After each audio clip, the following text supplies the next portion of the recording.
I wonder if it's ever struck you how curious a thing it is that most of the things that we experience we regard as things that happen to us, which we ourselves do not originate, which are events expressing some sort of power or activity that is external to ourselves. And if you consider that, you realize that what you mean by yourself is rather narrowly circumscribed.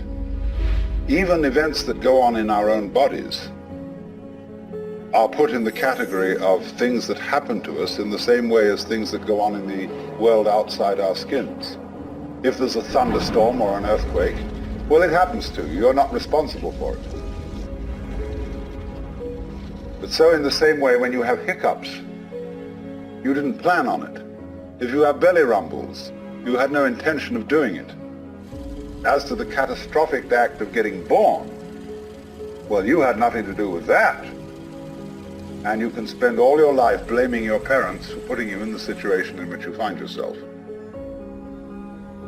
And this way of looking at the world in this sort of passive mood as something that happens to you goes right down to our general feeling about life. It goes down to the way in which, as Westerners, we have been accustomed to look at human existence as a precarious event in a cosmos that, on the whole, is depicted as being completely unsympathetic and alien to our existence. In other words, if you're reared with a 20th century, or shall we say an early 20th century common sense, which is based on the philosophy of science of the 19th century, with its rejection of Christianity and Judaism, you regard yourself as an accident, a biological accident, in a stupid universe, which is mechanical, but has no feelings, no finer feelings.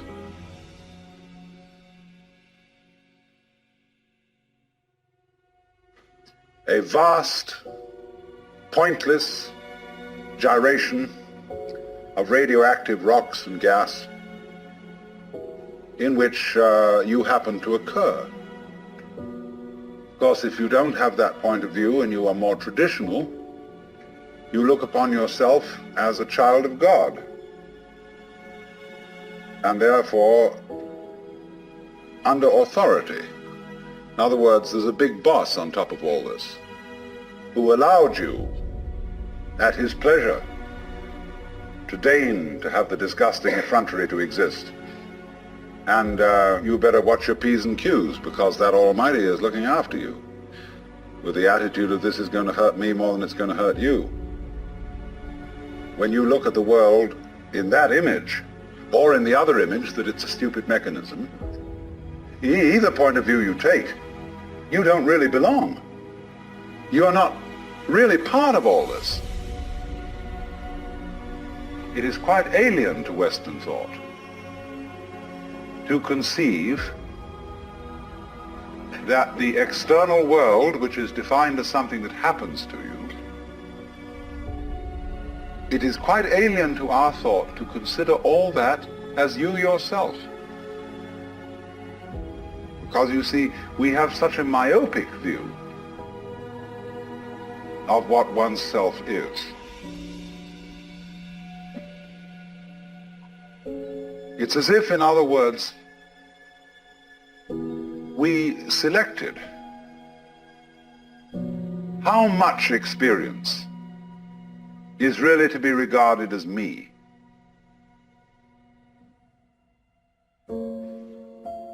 As if you focused your attention on certain restricted areas of the whole panorama of things that you experience, and say, I will take sides with that much of it.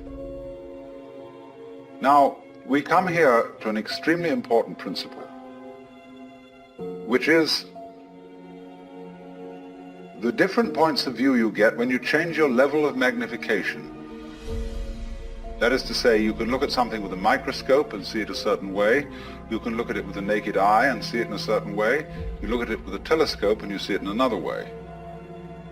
Now, which level of magnification is the correct one? Well, obviously, they're all correct. But they're just different points of view. You can, for example, look at a newspaper photograph under a magnifying glass, and where with the naked eye you will see a human face, with the magnifying glass you will just see a profusion of dots, rather meaninglessly scattered. But as you stand away from that connection of dots, which all seem to be separate and apart from each other, they suddenly arrange themselves into a pattern. And you see that these individual dots add up to some kind of sense. Now you'll see at once from this illustration that maybe you may add up to some kind of sense that is not apparent to you in your ordinary consciousness.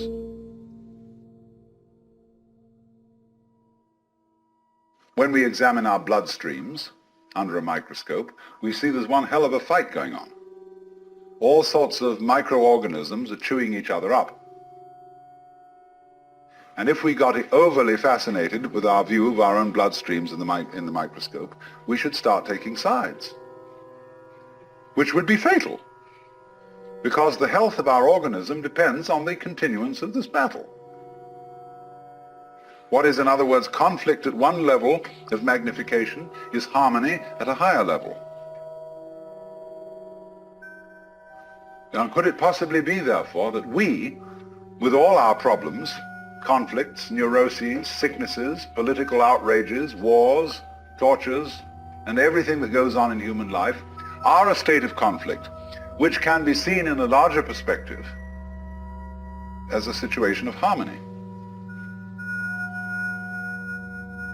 Well, it is claimed, you see, that some human beings have broken through to that vision, that they've slipped somehow or other into states of consciousness where they see the apparent disintegration and disorganization of everyday life as the functioning of a totality which at its level is completely harmonious. And you can say, aha, at last I see, I got the point. I've seen how all this makes sense. But what this insight depended upon was your overcoming the illusion that space separates things. That is to say, the space, the interval between your body and mine. The interval created by birth at one end and death at the other. And then after somebody's death, then somebody else's birth. These are events with intervals between them. And normally we regard these intervals in time and these intervals in space as having no importance, no function. We tend to see the universe itself as really consisting in all the stars and galaxies. That's what it is. That's what we notice. But the space in which all this happens is sort of written off as something that isn't really there. What one has to realize is that the space is an essential function of the things in the space. After all, you can't have separate stars unless there is a space around them. Eliminate the space and you will see you couldn't have this phenomenon at all. And vice versa. You couldn't have the space. They wouldn't be there in any sense whatsoever if there weren't the bodies in it. So the bodies in the space and the space are two aspects of a single continuum.